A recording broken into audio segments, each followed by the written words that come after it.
therapy practice. I've been talking about limiting beliefs, and today I'm going to talk about the difference between a limiting belief and an empowering belief.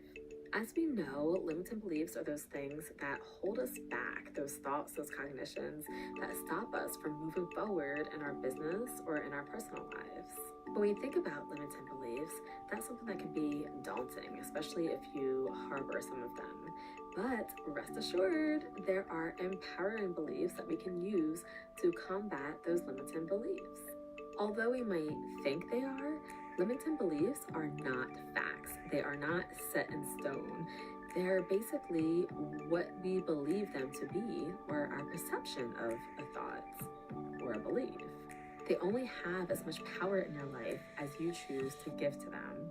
For example, you can have a therapist who is brilliant at doing one-on-one work, but when it comes to thinking about adding on new therapists, they might start to doubt their own skills. What are people going to think about how I work or interact on my job? Am I good enough? If somebody is going around thinking that I'm not good enough to be able to bring on new people, what do you think is going to happen?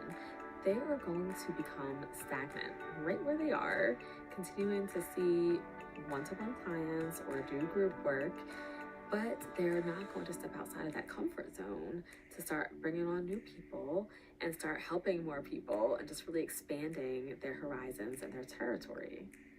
Some people already have empowering beliefs about themselves, and I'm pretty sure that you do too. For example, if you're thinking, I'm not good enough to lead a team of people and helping other people, stop and think.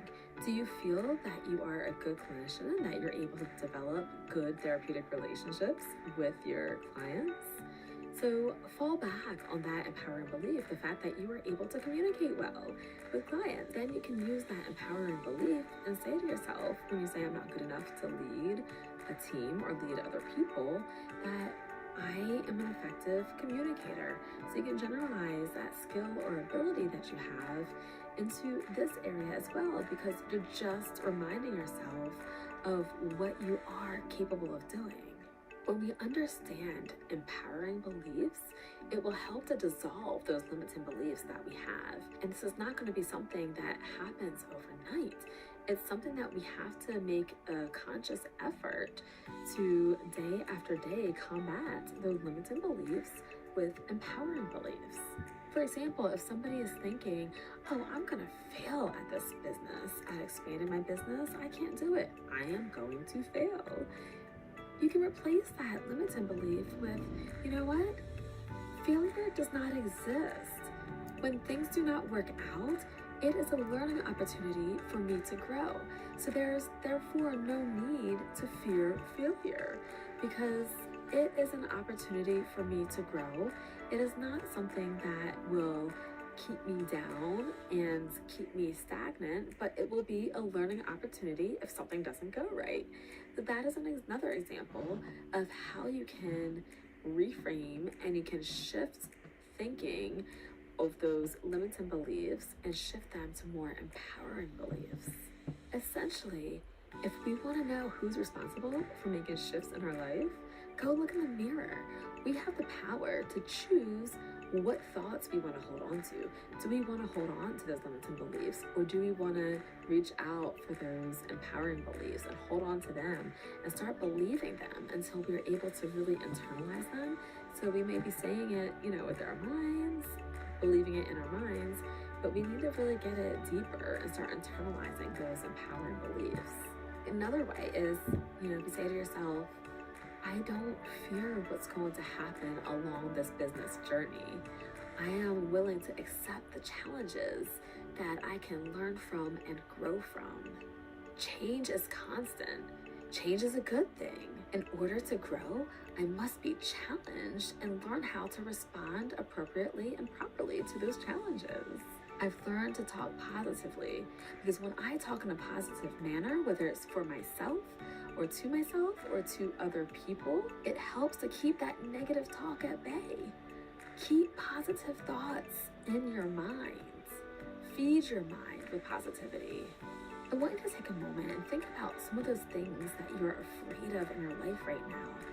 And then I want you to break those down into manageable pieces.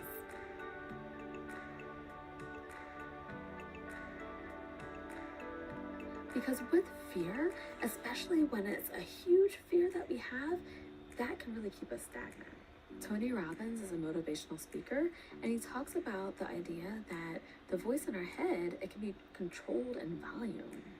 When you have a limiting belief in your mind, turn that volume down so that you can turn up your empowering belief. For example, when you think, I can't do this, go ahead and turn that volume down. Think of that empowering belief that you had. I was able to give presentations before that people benefited from. Overcoming limiting beliefs and installing positive, empowering beliefs can make a major difference in your life. It is a game changer, and it will cause you to be and feel more positive, and it will cause you to make strides forward in your business as well as in your personal life. I'm really glad that you took the time out today to learn about empowering beliefs versus limiting beliefs. Take care. Again, Melissa J. McLean here. Bye.